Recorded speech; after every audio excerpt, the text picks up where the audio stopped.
All right, welcome to another episode of The Main Focus. Today's guest is Mr. Robert Dauk, and again, this series came about while bringing the individuals that are excelling in their industry by a particular part of their business that has really came into fruition to getting the results that they wanted. So without further ado, I want to welcome Mr. Robert Dauk to The Main Focus. Robert, what's going on, my man? No, just doing good. Doing good. Now, this past year, you did over $9 million in sales. And we had a couple conversations about like, how did this come about? Where'd you get these leads? Were they online leads? Were they referrals? Were they, and we went through the gamut and we realized, and you realized that 100% of your business came from open houses. So $9 million in sales in open houses, that's huge. I mean, if you really do your calculations, that's a great living, a great foundation that you've done. Now, you didn't come to this solution right away, right? You did other things to try to gain some business, only to realize that wasn't your forte. Right. What are some of the things that you were doing before you started focusing on open houses? Well, all over social media and throughout, tech and systems and processes and things that you teach here, I tried to go off on a different route.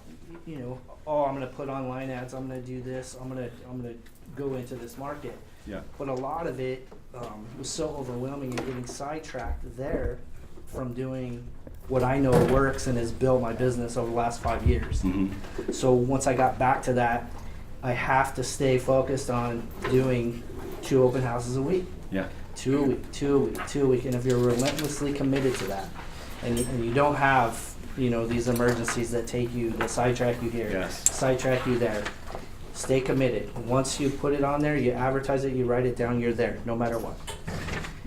Those things are what generated the business. Those things, and then doing a good job for those clients that you have, in return your referral base just expands, just gets huge. Because they know you're committed at being there. Yeah, and that's so important. I think that's a mistake oftentimes new agents make, or agents that haven't really built their business, is that they commit to certain things. They commit to an open house, but because an emergency comes about, Yes. they're unable to make it. But yet, if they had a full-time job, right? If there was a full-time job out there and you were required to make it, they would figure out a way. Exactly. But because this is our own personal business, we don't put that emphasis that if we commit to something, it's got to get done. And you've been in a position as well where you've had agents that you've allowed to hold your open house, and then they don't show up. Right. And that creates this space of like, how bad do you really want it? But at the same time, because you've had to cover that open house, you've also come out of some great leads, right? Absolutely. You came out of a dual agency out of one of those, right? So it's one of those things. If you're in a place where you've been in the industry for quite some time and haven't really built the momentum, it oftentimes has to do with your commitment to do what you said. And like Robert, oftentimes we get distracted as well of the shiny objects of trying different things when we all have to just focus on one thing that works. Make that be your major lead source where it's predictable income. Then you could add different branches, right? Exactly. Because for you went out there and you try to go technology-based, website, leads, paid source, and it all... Yeah, and I still have a deal or two trickle in from a Facebook ad or a Facebook post. But the majority of my business is from open houses and the referrals from the clients that I got from those open houses. I have an open house that I did when I first started, 2011. I did an open house in Arrowhead Ranch. I'm up to 35 plus deals off of just that open house, just from referral. Nine homes from one family that moved here from New York. Wow. Yeah, and it's one open house. We had tables set up like this. We did a little barbecue. I posted planos on the wall there of the homes in the neighborhood. And at that time, there's 30 plus homes in the mile. Yeah. But also in that is knowing your market and knowing when somebody comes in and says, "Hey, I like this house, but I need a single level, 3-2 with a pool." Oh, well, I know right where that one's at. That helps. So there's a lot of preparation. So let's go ahead and start with the conversation there. What is the initial steps you take on holding an open house. So today, let's say we're on Monday, and you're like, okay, I need to hold an open house Friday and Saturday, or Friday, Saturday and Sunday.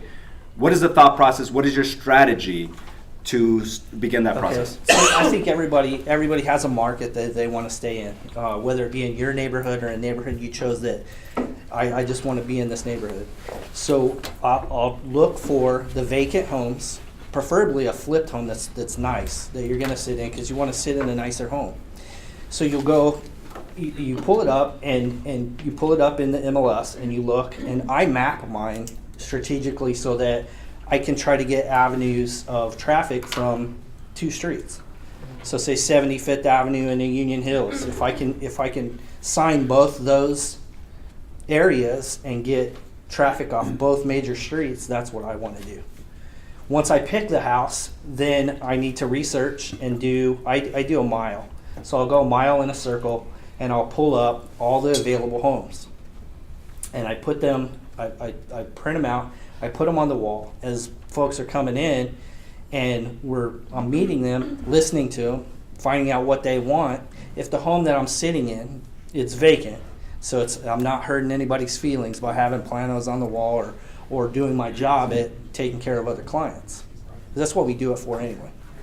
That's our main focus is for clients. Obviously we want to sell the house we're in, but it's for clients. So doing that, as you listen to what they need, and you've just printed out the 10 homes around there, you can say, oh, I looked at that plan, I know where that house is at. 4 bedrooms, pool, big backyard. Oh, it's right here. How about this one? You can show them exactly, and that makes you an authority in your market. So as you look it up, I'm looking for 3 bedroom, 2 bath in 85308, say. All right, well, there's 68 homes, 3 bedroom, 2 bath in 85308. They range from 210 to 625. That's your market knowledge. That's what you can bring to the table for your client. You're the authority. You have they can look on Zillow all day long. The stats that you know before your open house, because you've researched it, you've done your homework. Now, once they come in and they say, oh, well, what about this one? Well, that one, that one's under contract. Here's what's available. Because I just looked last night.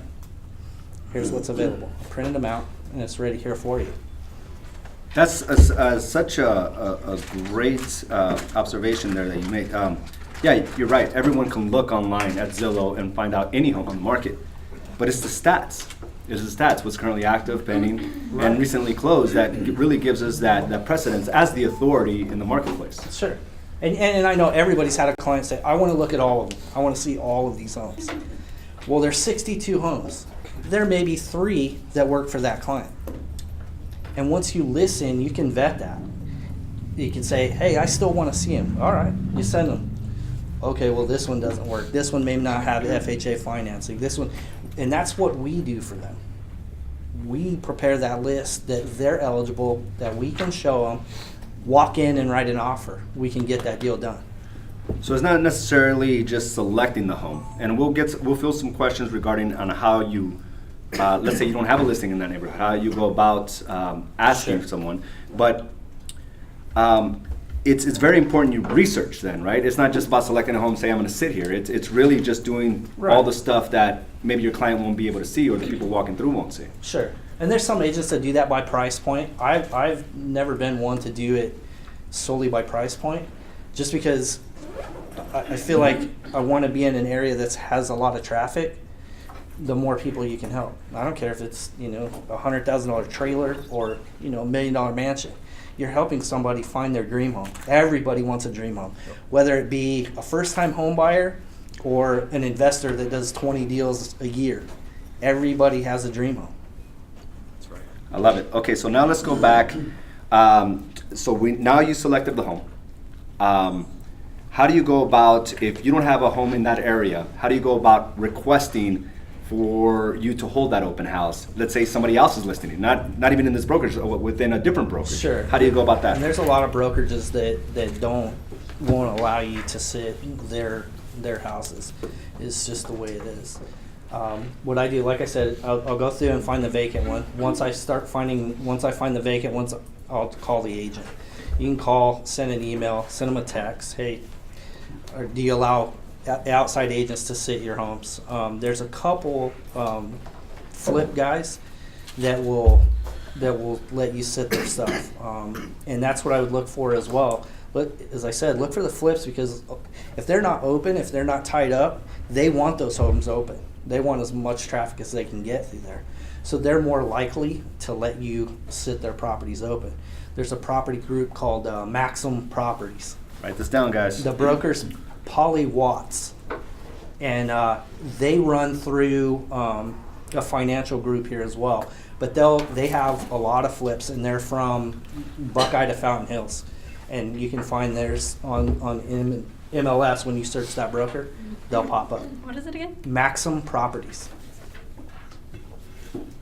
And all they require, and most of these guys want you to do it as well when you sit their flips, just how much traffic you had and a little bit of feedback about the property. And that's just a quick email for you. Hey, we had 8 through, and overall good feedback. Negatives were they didn't like the airport noise or whatever.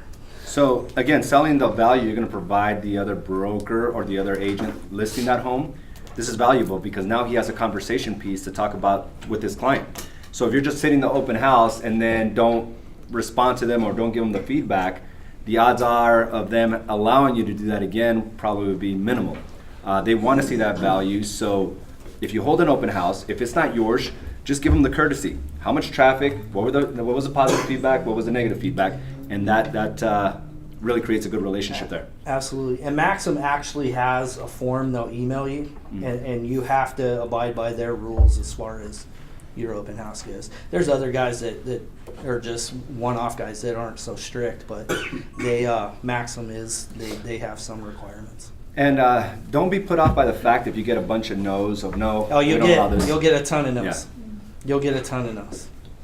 But you'll find that one that will allow you there. Absolutely. Now, you have a strategy. Once you select an open house, you sit there for weeks on end, right? It's not just jumping around everywhere. Every weekend I can. So Okay. if I can stay in one place, and that again goes with the neighborhood that you want to be in. You know, if you want to be in this neighborhood and that house is available, hey, I want it as many days as I can get it. And I don't think, like everybody says, well, what day is the best day? I don't think there's one day that's better than the other.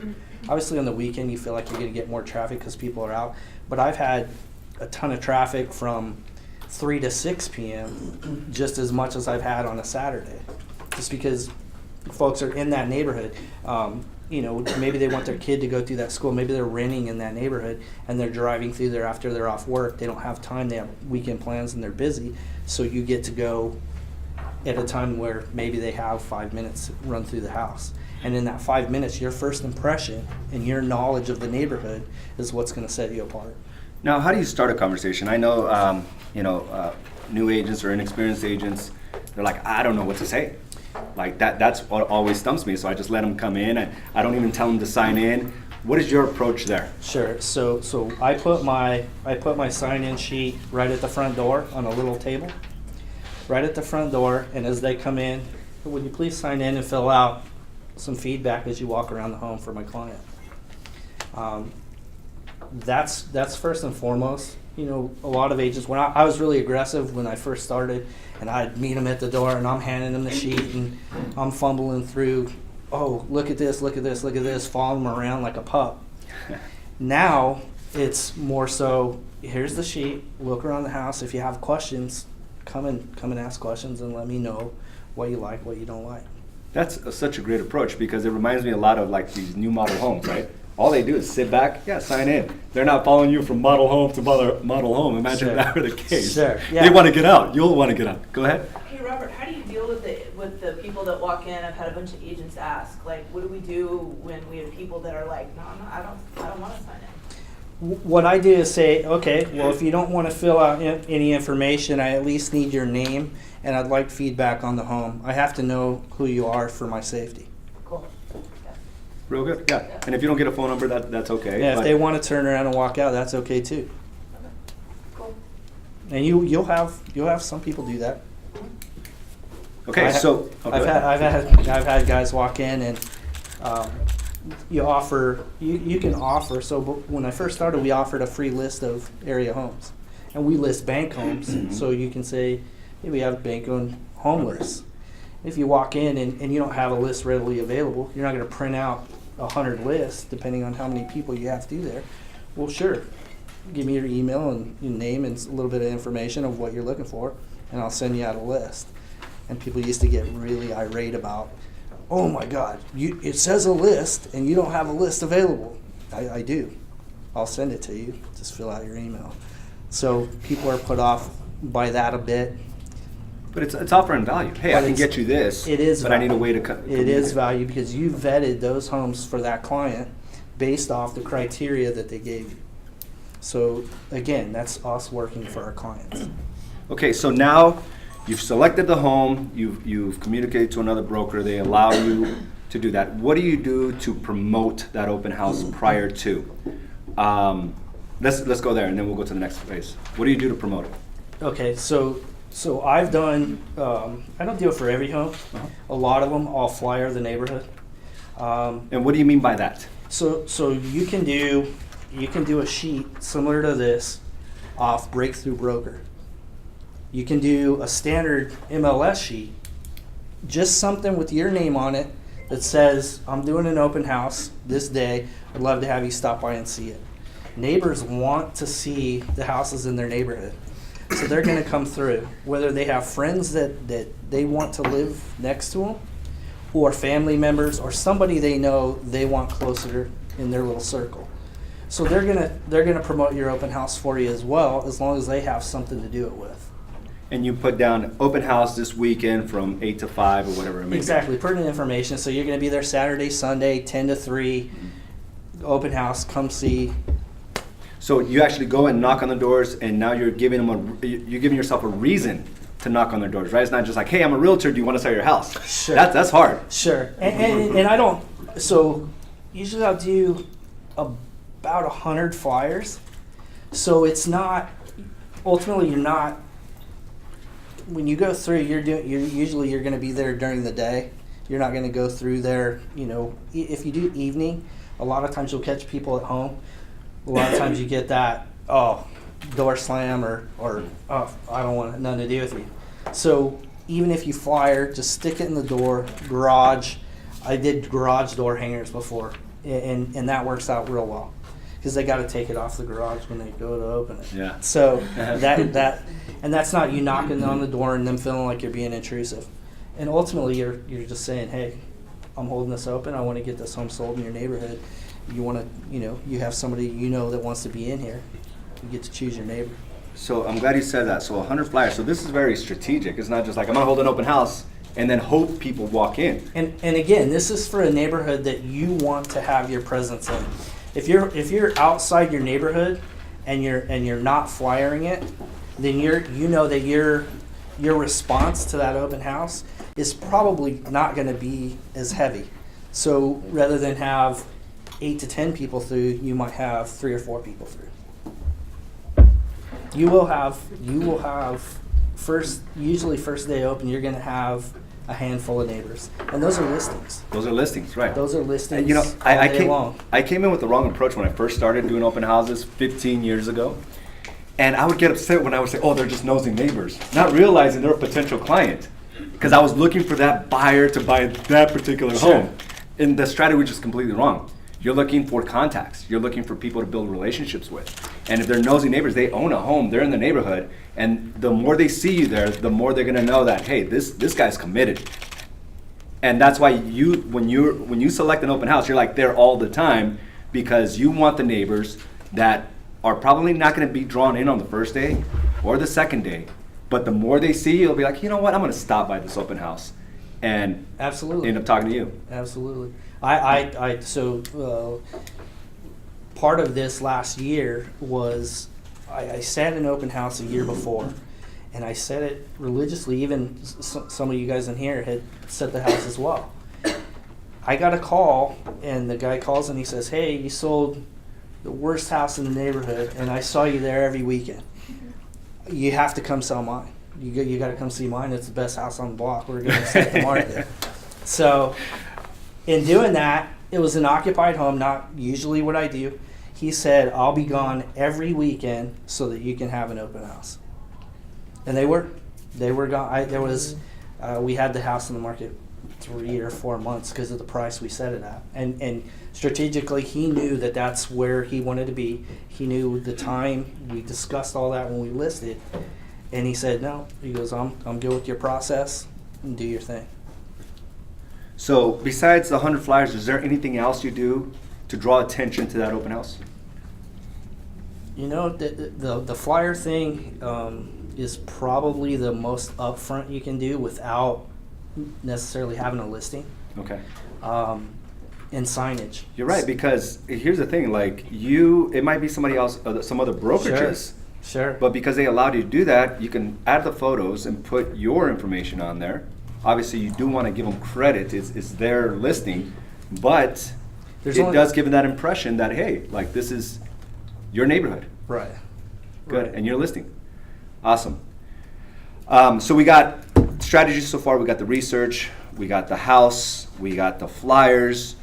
Now, how do you set up your open house? I saw that you put a bunch of listings on the wall. Kind of go through that strategy and why you do that. Oh, you gave a glimpse of that, but let's go ahead and just elaborate a little bit on Sure. that. So when like I said, when I select a house, I'll go a mile in a circle and pull out. And you know, before there was, you know, we're getting back to it. I think there's 24 houses in the mile. So as you look at them, you try to pick out one for each type of client. You try to pick out like a handyman special. Nice. One, a bank owned, something that somebody could fix up, something that you might be able to make a deal for them on. Then I try to pick out, you know, the biggest one, the most bedrooms, then the biggest lot, and then the smallest one and the best price per foot. And you can go in and you can highlight them. This one has a pool, this one doesn't. This is my handyman special. Just take a highlighter and write on it. And people will flock to that wall. If that house is not for them, they're going to go right there. The way I set it up is the least to greatest in price. And you can see what they're looking at. Then, since you've looked in that neighborhood the night before, you know, hey, they're more looking for this. And then you say it. How have you gone about looking for homes? Oh, well, we do Zillow. Well, how's that working out for you? Oh, it's great. There's a ton of homes. Well, what are you actually looking for? We can narrow that down specifically. I can tailor a list to you, and I can have that out to you here in about 5 minutes. That way, they're only looking at homes. You're saving them time. If you're going to waste your time, I'm going to save you a ton of time because here's the 5 homes that will fit for you. What time of day is good for you to go out and see them? That's awesome. All I thought about when you said the different criteria is the handyman special, the bank owned, the biggest, the smallest. I can see like labels, you know, being made, like labels you always use, and you just put biggest, best price per square foot, houses with pools, and then you put it Absolutely. down. That's the first thing that came to me. But what a great strategy, right? Are we all doing that right there? No. Oh, right. That's my laptop. That's value. Yeah, that from your laptop. But people like physical things as well. I would be drawn to a wall. And if it's up there, like a lot of people don't want to, I bring 2 chairs and a little table. A lot of people don't want to feel comfortable sitting down there. Now there's some of the guys that just walk in, sit down, and let's see it. Let's do it. Most of the people are not going to do that. They're That's the not that unicorn. comfortable with you. Yeah, I like so they're able to still stay away from you, look, and then say, hey, I saw you looking at this. Here's this, this, and this that are like it. That way it clicks. Hey, they know what I want. Make sure to pick tape that doesn't damage the paint. The last thing Yeah, you that want blue to do. tape. You got to use the blue tape. So you said you do it with vacant homes. Do you ever put this stuff No. up on a home? You don't. Okay. Not when it's a client's home. It's Okay. just not. Now I will print up. The list like this, just a list that has the little pic, not the detail. Okay. I'll print out that list, and then I have that to say, hey, these are the other homes in the neighborhood. That way you're still providing the value. You're just not going to make your client mad if they walk in and there's planos all over their wall. Okay. Good question. Good question. So this is a great strategy. I never thought about, you know, just having different criteria for different clients, but you're right, they're all over the spectrum. Some Everybody meet comes pools. in the open houses. Yeah. Everybody. You have, so we talked about the other open house that I did dual agency on. Mhm. That was an investor that bought the home. Awesome. He bought the home. An agent here had an emergency and couldn't set it. The guy came in on that Sunday and he wrote an offer on it and made a deal on it. He also informed me that he does about 20 houses a year and that he's ready to buy any listings that are off market that might fit for him. And we're under contract on, we're just about to go under contract on another one. Wow. That's awesome. Awesome. But did you hear that? He came in as an emergency cover to But cover it was that. already advertised. You can't, so I have people waiting on me sometimes. I don't know if y'all have experience when you post them on Zillow and you put them in MLS and you have a time frame there, you'll have people sitting there waiting. You show up 5 minutes late and there's 2 cars deep waiting to get in the house to see it. Okay, so explain that. So I'm glad you said that. So when you advertise, so this is another aspect of the 100 flyers. You also, Yeah, if part it's not of your it- listing, do you ask the listing agent to put it down? Absolutely. Okay, so let's go with that. Over that. So when Maxim does it, when you set it up, but if it's another agent that you've asked, when they agree to let you sit it, say, okay, will you please put in MLS and Zillow the times that I'm sitting there, and that'll be anybody that goes in and looks at it can see that those times are posted, that it's going to be open. That way you have that traffic as well, and usually you'll get 1 or 2 people, and you see on my sign-in sheet it has, where did you find the house at. So they say signs or Zillow or MLS or however they found the house. And that way you can know what's working.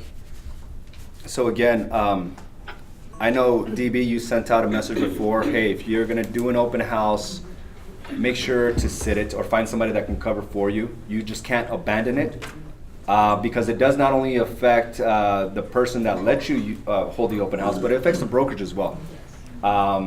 We're not, one of these humongous mega brokerages, so they will affect your ability to be able to hold an open house as well. So if you commit to it, make sure to show up for that. So let's go over, okay, so what's next? So we got how to pick, the strategy behind creating conversation. And this is really good because the longer you can have somebody stay within the open house, the greater the chance you are of bonding with them, right?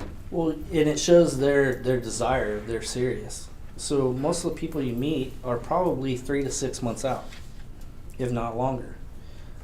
So once you set the precedence of, hey, I can help you, and they let their guard down, and you show them and give them value that, yes, I really want to work with this guy because I feel like he knows what he's talking about. He's provided me all this value, he knows the neighborhood. Now is time when you say, okay, here's what you're looking for. I want to help. Let's get it done. Your time frame is, they say, well, I have this or this. So those are obstacles that you get to overcome with your knowledge of the area, your knowledge of maybe it's a financing issue. Well, let me put you in touch with my lender. It's a 5-minute phone call, and they'll let you know exactly where you're at, and then we can move forward. Very good. Okay, so now, what do you do? So you've done everything to try to get people through. What is your strategy to the follow-up? I think that's where people really fall short. They get excited, They do all this, this initial stuff to get the open house set up. They get the contact information. They try maybe one time to call them, then they disappear from ever, Definitely. from the list. They drop off the face of the Yes. earth. So, and this is what I when I first started, I didn't understand it completely, but you just spent 6-8 hours preparing for this. You're in the open house, you get somebody's info, and you don't follow up. You just work that day for free, for nothing. So what I do is while I'm sitting there, I'll pull up the database, the CRM, and put them in there right away so that I know what I have to do next. I always do, so say I do weekend open house, I do Saturday, Sunday, Monday about 4 o'clock, you start making your phone calls to the people that came in. And if they didn't leave a number, that's okay. You can send them an email. Just follow up. Hey, it's Robert. I met you at the open house this weekend. I wanted to follow up with a list of homes that might work for you based off your criteria that you left at the open house. And if you do that on Monday, if you do it right away, you're more likely to do it than, oh, I'll get to that. Oh, I'll get to that. This can pile up. I mean, it can pile up with the folks that come in, and they'll slip through. Or you may categorize somebody. They may walk in and you're like, oh, they're not serious. You don't know until you follow up with them. And once they respond. So let's say, and that's such a great strategy, again, is the follow-up is part of the open house strategy. Even though your open house was Saturday and Sunday, Monday is still part of that open house strategy. Absolutely. What if they don't respond? What about if you call them, you text them, even emailed? Do you stop at that point, or what do you do? No. So I'll set them up in the CRM. You set them up in the CRM, set them up on a drip. What kind of CRM do you have? What do you use? Lion Desk. Okay, Lion Desk. So, and I didn't do this before. Before it was just calls. So I would do up to 8 phone calls before I would just put them on the back burner. But they're still there. You still have them in your database. You can still make that call. So I had a lady in my first open house, first lady I ever met, very first open house. The way that we did open houses then, because there was so much traffic through, there would be 3 or 4 agents sit at one open house, and you would take turns. There would be 50, 60 people through. Brandon was at that place, and we sat. There were so many people that would come through. There's no way 1 or 2 agents could handle it. So as you do that, you would take your sheet, your sign-in sheet, and you take that, and then you do your call night Monday night. This lady didn't respond right away. The 8th or 9th call, she finally responded. Hey, I think I'm ready now. I didn't actually close her until 2 years later. But so what does a conversation look like? So do you keep leaving messages? Do you keep sending the same text message over and over? How does that phone call process do? Lion Desk has some templates. I don't do, mine is more personal, and it takes me a little bit more time, because I'll call and say, hey, I remember you were looking for this. And write it down. I mean, write it in your notes. You're not going to, 2 years later, I mean, I have a freaky memory anyway. I remember, a lot of stuff, like goofy stuff, but you need to write it down. Like she has 2 kids and she doesn't want this or she doesn't want that.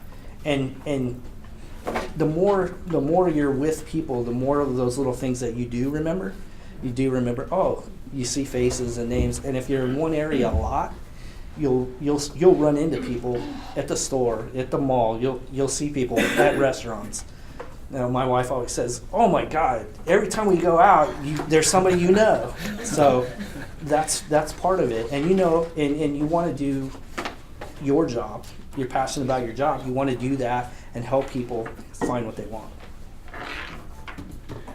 Love it. So what I got out of that little brief conversation was how important it is to just, you're sitting at the open house. Why not write the notes right into your database at that moment? Yeah. And you mentioned 2 things. I have 2 kids, so I need 3 or 4 bedrooms, and just the small details. And then that way, every time you follow up, you have exact data on that particular person. Absolutely. And it changes. I mean, of course, we've all seen the person say, "Oh, I want a 3-2," and next thing you know, they're buying a 5-3. Yeah. So that changes, but exactly what. Here's our conversation when we met. Here's what you said you wanted. I'm providing that for you. All right, so we have what happens before, during, and after. What if the person tells you, yeah, you know what, I was just looking, I'm not interested. Sure. What's your approach there? So obviously they spent the time to get out of their car, drive to the open house, get out of the car.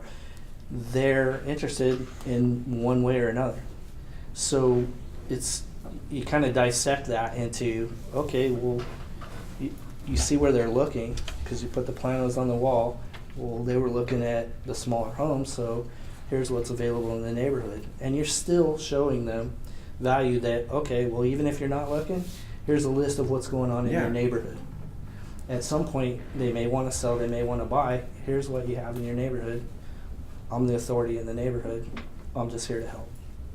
So awesome. So even if they say no, it's okay to send them a list. Absolutely, because you're providing value. They didn't say, and they can opt out. They can tell you. I had it. So I had a lady come in. She's like, hey, I'm interested in selling. Here's my address. Send me a home report, home value report. Filled out the sheet. I sent her a home value report. I followed up. And she said, look, there's already 3 emails. That's enough. I don't want to hear from you anymore. Okay, very good. This will be the last email. Please keep my number and let me know when you're ready. That's it. That's all you can do. Yeah. Awesome. All right. So, what kind of general questions we asked? I think he went through the strategy. Go ahead. How many Did signs do you have? 25. 25? 25 or 30, depending on where you're at. I make sure that there's one, I don't know, every couple 100 yards. I want them to be able to almost see one from the last one. And the way that I do the intersections is, so I put one right on the corner, but I'll put one back so the turning lane, wherever the turning lane starts, go about 20 yards behind where the turning lane starts so they have time to make that left turn if they're turning left, and make sure they have time to get over if they're turning right. So I usually have 3 on this side and 3 on this side so that they can see before they get to it. Then you do, a straight, a turn, whatever you have to do to get them all the way there. Because if you leave one spot out, you'll have somebody come in and say, oh, I hardly found it. We got 50 signs out there. How did you not? You put them out? I put them out. I put them out, and I go through a process when I put them out of kind of getting excited for the open house. I mean, it sucks when it's 110, but it's part of what I do. I mean, I just do it just Bring an because. extra shirt. Yeah. Well, yeah, do the white tee before you go in, and we did. I always brought extra shirts. So. And as a reminder, we have a service here. Raul, our handy field person, does that. And he'll do all the signs for you. He knows the strategies. He's talked to a lot of people that have done the open house. I think it's like 50 for 20 signs or something like that. So And- that's also an option, and he'll put them out for you. And that's good. I've seen those. So Yeah. that's how he puts them out, and it's not anything. Yeah, It's because how it we were should talking be. about this yesterday. Every weekend, if you pay attention, you'll see open houses everywhere. And sometimes it's just one sign right at the corner, and it's like there's no way anyone will veer off of traffic to try to make that sharp that turn. And then there's agents that'll piggyback off your signs. So you got there at 9 o'clock, and you put out all your signs, and they put one sign out right off your house. So it's just part of it, and this is the way it goes. Let's go with Mike. What's your question? Do you use tent signs, wired frame signs? I do the iron frame signs with the like the vinyl signs is what I have. Okay. Do you use balloons? Nope. Okay. No, once or twice, but that's a whole nother. I mean, it just depends on how elaborate you want to get with it. Right. Mine are yellow and black, so they're pretty noticeable. Okay, you said with your follow-ups, you didn't get a woman until the 9th time. Mm-hmm. So how frequent were your follow-ups? Did you follow up every week? Did you follow up every month? No. I didn't. Like every week. So when I first started, it was like a weekly call, and Okay. that was too many door slams. So about 3 months. So every 3 months? Mm-hmm. Okay. About 3 months. Because you figure when you meet somebody, that's about their time frame of when you want them to start looking. They may be ahead. They may be a year out, and then that's a question. That's a great open house question: is what's your time frame? What's your time frame for your move? What's your time frame? Where would you like to be? You know. Okay. I had another question back here. Sharon? I have one that's really far back in the neighborhood. I only have 12 signs right now. They finally convinced them after 5 months of being on the market that they will allow me to hold their home open. Mm-hmm. They were very resistant to that for whatever reason. Mm-hmm. And so I want to take advantage of the main arteries though in the neighborhood, but then, how am I going to get them? I'm just trying to strategize how I'm going to get them all the way back to this house. Signs. So Check them out from here. yeah, so if you don't have enough, That's true. try to get some.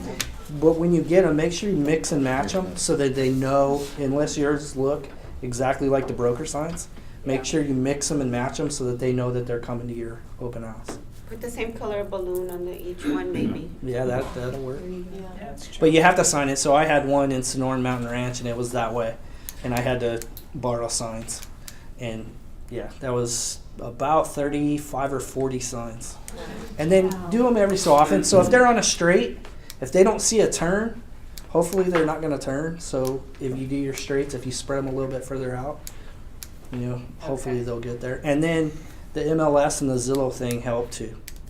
You know, once you list it on there and you have directed The traffic. directions Mhm. on the MLS description. And then use the arteries in the neighborhood as well. So if you have them pulling out on the, if you're in Estrella, say West Star, if you have them pulling Estrella Parkway, so that they can turn and go up and see. Okay. It's just more signs. It's just unfortunate, but yeah, those ones way back in there. Yeah. Yeah. All right, Marissa, what do we got? So how do you handle it when you get busy doing the open houses? Because weekends, that's typically when we show. So how do you manage that? So I have people sign in that I didn't speak to. Okay. Just because the sign-in's up front. If I'm speaking to somebody, you know, I'll hand them this and say, "Can you please sign in?" They'll sign in and they'll walk through. If you get busy, you get busy. It's just part of it. I like, so Arrowhead Ranch was that way. I probably had 10 people in the house, and I just couldn't get to everybody. It's just unfortunate, but Yeah. you may That's have a good missed- problem to have. You may, yeah, it is a good problem. Unless you select the wrong people to talk to. Well, and then you have the neighbor guy. I was a Marine, so I have the neighbor guy that was a Marine, and that's all he wants to talk about. I'm like, "Dude, love you, but As you hear a I'm conversation, I want to buy I'm this I'm house. at work, right? What about showing other houses too? Like when you start having more clients, you like want to show on the weekends. How do you manage the time? Set your time. It's your business. Yeah. Okay. You know, set your time. You have whatever time you get up in the morning until whatever time you set your open house to. Hey, I can show you between, 8 o'clock and 9 o'clock. We have an hour here. I can show you after 3 o'clock, and just set your showings that way. And then what time do you do them on the weekend? I usually do 10 to 3 or so. Okay. After, sometimes 4. I mean, it depends. If you're busy, so if you have 10 people come in at 2 o'clock, you're not going to leave. Oh yeah. So 10 and 3. Awesome. Let's go with Claudia. I have questions on the flyers. You know, you want us, or you're stating that you can do an open house for, say, 14 days straight at the same house. When do you typically do the flyers? Just one time? I only do them one time. Okay. I only do them one time. And They'll they- notice you by then, right? If you're that many times into the neighborhood. Well, they're going to see your signs in the neighborhood consistently. Okay. So at that point, they know that house is for sale.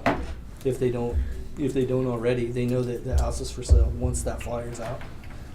Then You know, they're going to see your signs. and it's so true. The more signs you have, it looks more alive.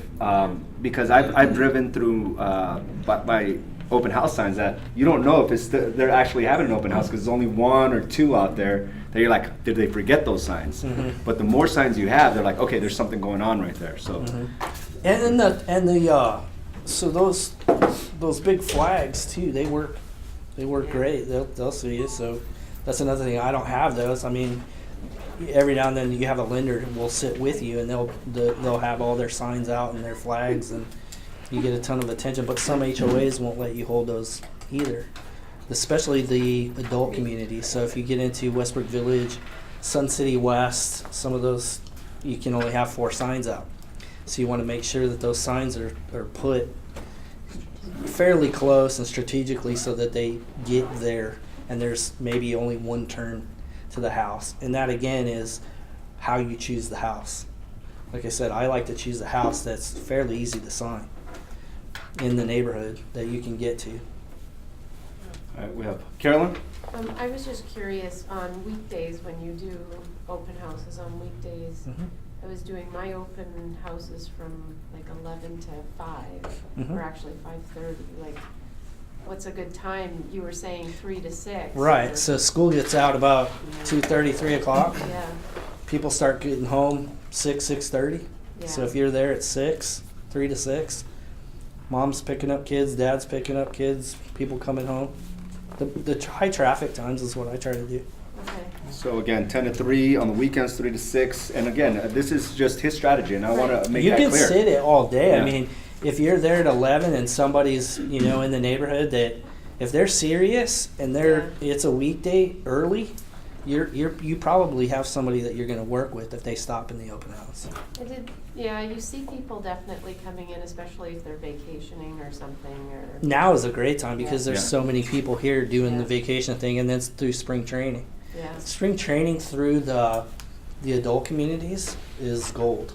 Huge. You'll have people walk in and buy a house. Yeah. Yeah.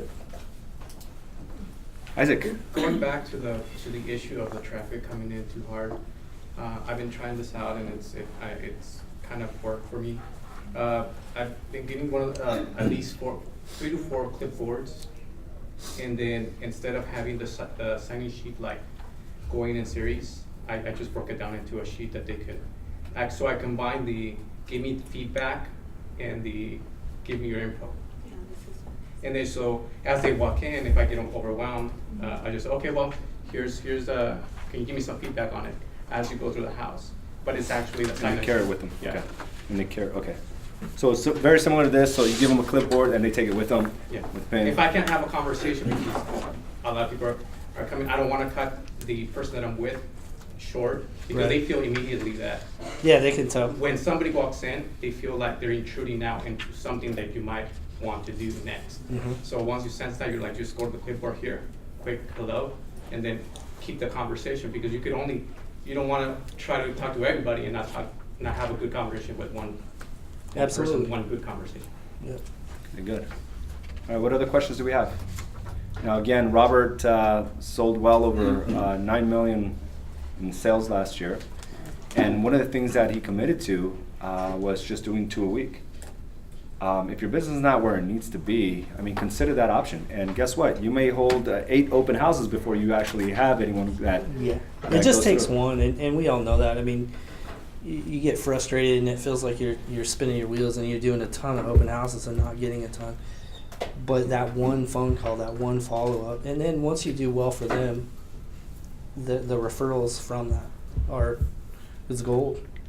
You now have a way to branch off of that one person, Absolutely. which is great. But and it's not just hold 2 a week until you get a client. It's hold 2 a week, 2 to 3 a week, and always. Consistent, like you said.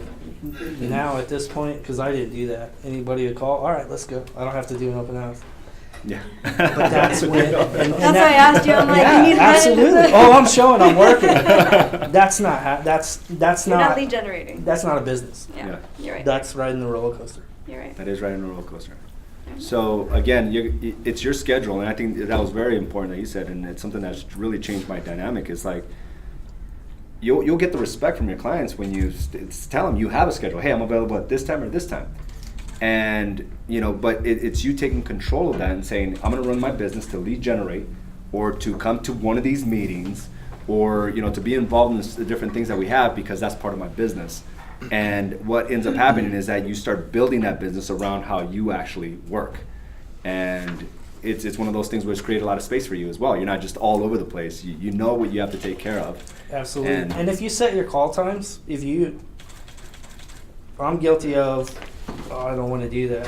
So if you set it and you commit to it and write it down, my big thing was write it down. The 12-week target showed me all the holes and inconsistencies in the business of, wow, you only worked 4 hours this week. Are you ridiculous? Are you a millionaire? Are you a millionaire? And you're upset because you're not a millionaire? Yeah, it's like, what are you doing? So we had a training and a meeting that AZ's like, well, look and see exactly where you can track your time. And I wasted a lot of time.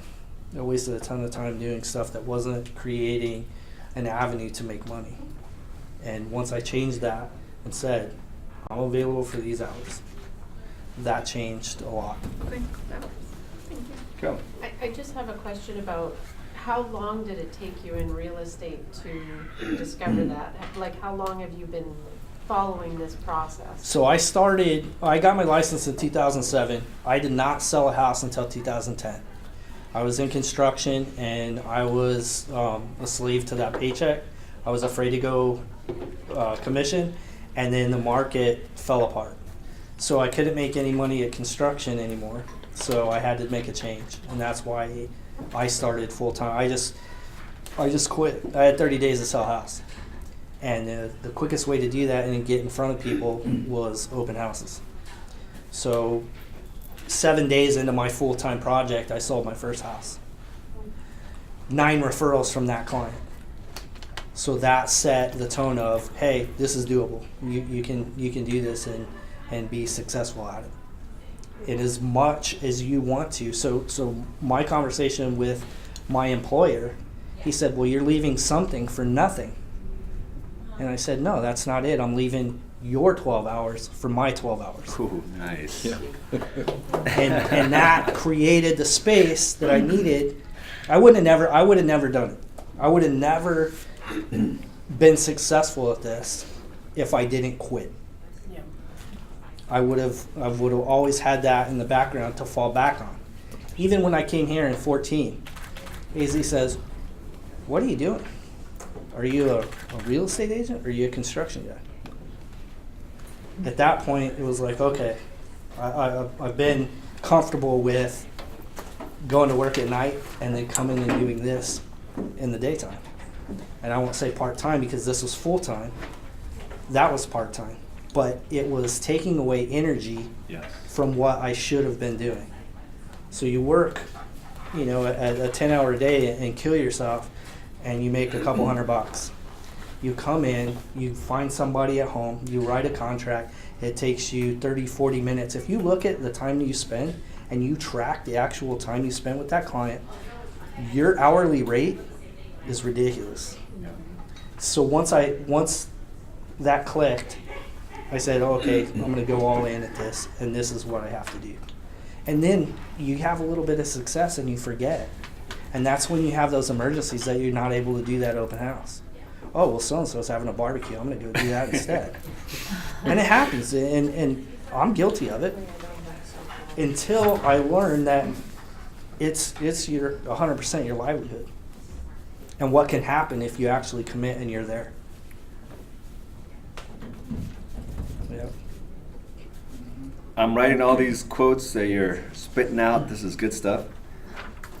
I refuse to be a slave to that paycheck. I'm leaving your 12 hours for my 12 hours. You have a little bit of success and you forget. Right? And that happens a lot in our industry. We build that momentum and we stop doing the things that got us there. Next thing you know, where it's like famine and fury, right? It's like everything's burning down. I gotta scramble. Like, scramble. How do I do it? What do I do? And the reality is just comes down to consistency. And, he mentioned, he was able to realize that by keeping track of what he does. And, I say this all the time, like, I don't know the health benefits of this green smoothie. Is it going to give me, 20 more years of life? I don't know that. But it's the behaviors that it conditions, which is just do what you said. And a simple green smoothie every day also translates to how I show up to my business every day and how I show up to my body every day and everything else. So it's just the consistency aspect of it. You will get the results that you want. Absolutely. Your habits. Your habits, that's all it is. Create your habit. Creating habits. Any final questions? Guys, this is your opportunity. He's right here, and he's proven that. Yes, Gabe. Any specific days that you find are better, as far as holding the open houses? No. Just like I said, you can do weekend. You can do, as long as you have people in there in front of you, and like I said, 3 to 6, traffic in the neighborhood, you can have 1 or 2 people. I mean, there's very few open houses I said that have been skunked. You have them. I'm gonna give you a hypothetical question here. I know we have, and then I'll give it back to you, Edgar. You've shown a lot of success in your open house, but give me 1 sec. Oh, go ahead and ask. Go I ahead. just wanted to add, it's not about what days it's better, it could be Monday or Tuesday or whatever. I think the secret is being consistent week after week. That's when you kind of start, reaping those benefits. And you've been ripping those benefits. What do you have in escrow right now, and what have you closed just recently? What do you? So next week, we close 2 this week, and next week I'll be closing 3. It's 1.1 million in escrow. 1.1 million escrow. Where do they come from? Open houses. Open houses. This is a strategy. How long have you been in the business? A year and a half. Okay. A little bit. And this last quarter was insane for him, and it's also going to be the same thing for this first quarter because of the consistency in your open houses. And you're putting videos out there, you're promoting it, and you're just consistently there.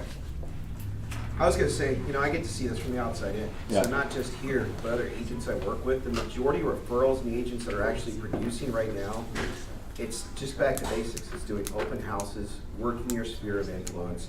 The online lead stuff, it's fine. It's good to supplement. It's dwindling. It's not nearly as good. I think that's a lot of with like the rate shifts and borrowers just not going online anymore and stuff like that. But the realtors are really producing are doing the open houses and working their sphere of influence and making their calls, just the basics. And I'm seeing that from the outside. So Absolutely. Right, who wouldn't want to work with you once they meet you, right? yeah, Right. exactly. That's what's true. It's true. Very true. We have a few brand new agents. Some have left corporate America, or some haven't even just jump started their business. What kind of plan would you give them? Let's say it's your own son that wanted to get into this business. How would you strategize his week for him, so he can build that business as fast as possible based on your experience? Over. So there's a lot of holes there because you don't have a big client base. Mhm. It depending on what they're doing. If like I said, it's a very, very ruthless business if you're trying to do it part-time. If you have a spouse or something that's carrying the bulk of your finances, whatever you have to do at home, and this is something that you're trying to break into, you have a little bit more of a leeway of you can be lazy, more or less. You don't have to commit to as much. If this is your sole bread and butter and you're starting new, you need to stay in an open house every day, as many as you can, to build that client base. That's the only way you're going to meet people. Going online, I mean, back and forth emails is endless. You can have somebody right in front of you and go, hey, I'm a cash buyer, I'm ready to buy right now. 2 or 3 deals over my last 5 years have been that way. So when I very first started, when I would talk to somebody that had been in the business for a while and complain, oh my God, I gotta pay this. Oh my God, this is coming up. How am I gonna pay my real estate dues? Sell a house. Problems go away when you have money to pay for it. Simple. Sell a house. Well, okay, that's easier said than done. How do I do it? Open house is the only way, as a new agent, that you have a stream that's inexpensive, more or less. So you can sign out signs, you can borrow signs from somebody. There's We have them here. and we have them here. So that is just you being in front of somebody through that open house. That's what I say to all the new agents. You need to stay in an open house. You need to stay in an open house until you have database that you're able to go back through until it starts reoccurring. It takes about 3 years, 5 years to have that reoccurring business, unless you're just ridiculous with follow-up and you have just a system that is unlike any other that I know of.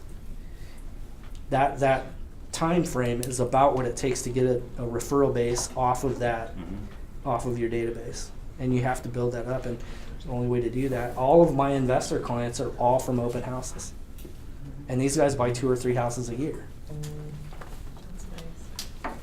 So very good points there. We all want the results quickly, but there's a lot of hustle in the beginning. And as you start building your database, that hustle turns into a business. But at the very beginning, it's a hustle. You have to be out there every single day. It's the sweat equity. And if you don't have an office, why not sit in that open house and have the opportunity for somebody to come in and talk to you about real estate? Yeah, the days of storefronts where people just walk in, oh, there's a real estate company, let me go check. I mean, your open house is that storefront. And the more you sit out there, the more exposure you started that get. way, floor time, and floor time. you had to share floor time with other agents, and you had people walk in, but a lot of folks won't do that. They're nervous, and if they see an open house, there's no strings. They may have to fill out a sign-in sheet, but that's the way to get them in. So on the main focus here, on your weekly targets, there's a section here. How many open houses are you going to hold for the week? Whatever number you circle, stick to that. If you're a new agent, it might be 5 or more. But if you want to supplement your income, if you want to double your business, you're going to have to take your efforts that are at least double of what you did the prior year. Yeah, I got 3 listings out of my open house that I did consistently. 3 listings, and they all closed They all closed right around the same time. And I had, somebody came in and said, hey, we've already bought a home, but we're looking at our home being built and we want to know what time to sell. And I said, okay, well, how about if I come by your home after the open house is over? Great. They had interviewed Open Door, OfferPad. They went through the gamut and said, ultimately, when you came over, my wife is very comfortable with you. You know the neighborhood, so even though we're going to pay you more, we're going to go with you. And that's the area, and you being committed to being there.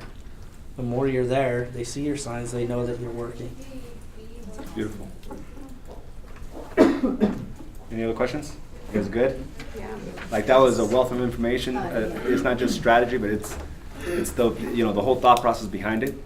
So apply what works for you. At the end of the day, this is Robert's way to do it, and you just apply to how Angela does it or Lonnie does it.